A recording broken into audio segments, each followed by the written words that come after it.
Sisi Kota kali ini akan mengajak Anda ke kota Solo, Jawa Tengah, tepatnya ke Kampung Laweyan. Laweyan menjadi kampung batik sejak zaman Kerajaan Pajang hingga menjadi salah satu pusat ekonomi politik pada masa perjuangan kemerdekaan.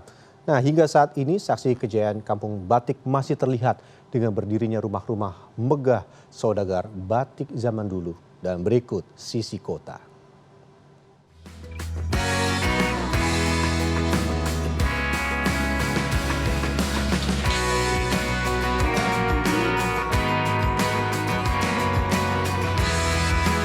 Menyusuri jalanan kecil di Kampung Laweyan Solo serasa memasuki lorong bersejarah. Kampung yang sudah ada sejak tahun 1546 Masehi ini hingga kini masih menyisakan keindahan dan kemewahan kawasan para saudagar batik waktu itu. Kemegahan rumah dengan tembok menjulang tinggi masih terlihat, meskipun sejumlah tembok sudah mengelupas dan warna catnya mulai pudar. Meski terkesan tertutup, ketika masuk bangunan rumah saudagar batik akan menemukan interior yang memiliki keunikan dan kemegahan, layaknya istana keraton Jawa. Ya, Kampung Laweyan sudah ada sejak zaman Keraton Pajang, jauh sebelum adanya Keraton Solo maupun Keraton Yogyakarta. Kampung Laweyan ini juga dikenal juga sebagai kampungnya saudagar atau kampung saudagar. Nah, sejauh mana perkembangan Kampung Laweyan dari zaman kerajaan kemudian sampai saat ini, berikut penelusuran kami. Kampung Laweyan memiliki luas sekitar 24 hektar. Kampung dibagi dalam 3 blok. Ada 121 perajin batik dan sekitar 70 toko, showroom penjualan aneka kerajinan batik dan souvenir. Bahkan beberapa showroom juga menyajikan pelatihan singkat tentang tata cara membatik, seperti di Rumah Produksi Batik Cempaka dan Batik Mahkota Laweyan. Menurut Ketua Forum Pengembangan Kampung Batik, Alfa Febela Priyatmono yang juga pemilik mahkota batik, Kampung Batik Laweyan mengalami pasang surut, bahkan sempat menjadi kawasan kumuh karena banyak usaha batik yang tutup. Tapi setelah munculnya produk-produk baru, termasuk kain motif batik pada waktu itu, di mana masyarakat juga masih belum memahami apa yang disebut batik dan sebagainya, akhirnya batik tradisional kan kolab.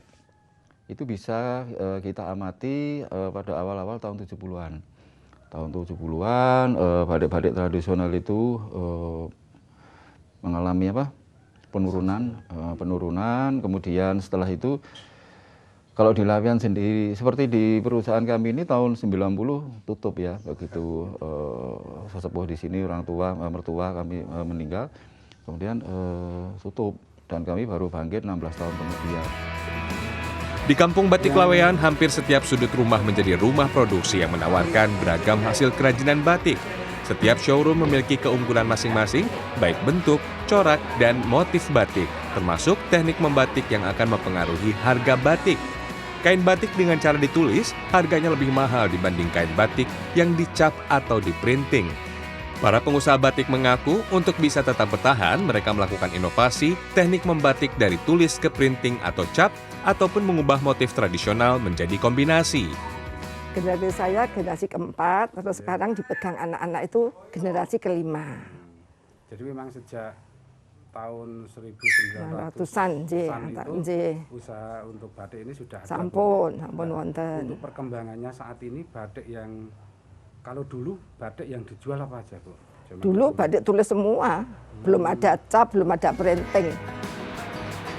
Berdasarkan sejarah yang ditulis oleh RT Melaya Dipuro, sejarah Laweyan dimulai ketika Kiai Ageng Hanis bermukim di desa Laweyan pada tahun 1546 Masehi, tepatnya di sebelah utara Pasar Laweyan.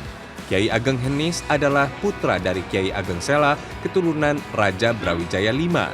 Ki Ageng Hanis sangat berperan dalam perkembangan batik di Kampung Laweyan. Batik awalnya hanya dipelajari oleh putri dalam keraton. Oleh Ki Ageng Hanis, batik kemudian dikenalkan dan diajarkan ke masyarakat luas, salah satunya kepada warga di Kampung Batik Laweyan. Di masa kolonial tahun 1905, terdapat seorang saudagar batik bernama Kiai Haji Samanhudi yang memprakarsai terbentuknya Serikat Dagang Islam. Ia berhasil menghimpun para saudagar batik Muslim Bumi Putra di Laweyan untuk menghadapi Belanda yang pengaruhnya semakin kuat di dalam keraton. Di Laweyan itu ada keunikan dan ini menjadi pendobrak bahwa orang Jawa itu malas atau orang Jawa itu cenderung gampang ditindas. Tapi lewat kemandirian orang Laweyan itu seperti sebutan untuk Mbok Mase itu namanya. Itu istilah ya, jadi bukan nama seorang Mbok Mase itu seorang perempuan yang memimpin jalannya industri batik, mungkin dari hulu sampai hilir. Jika berkunjung ke Solo, mampirlah ke Kampung Laweyan. Selain bisa membeli beragam aneka kerajinan batik, belajar membatik, juga bisa bernostalgia menyusuri lorong-lorong Kampung Laweyan yang penuh bangunan kuno. Semua menjadi saksi bisu kejayaan kampung saudagar di masa lalu. Sri Hartono, Kartika Bagus, Solo, Jawa Tengah.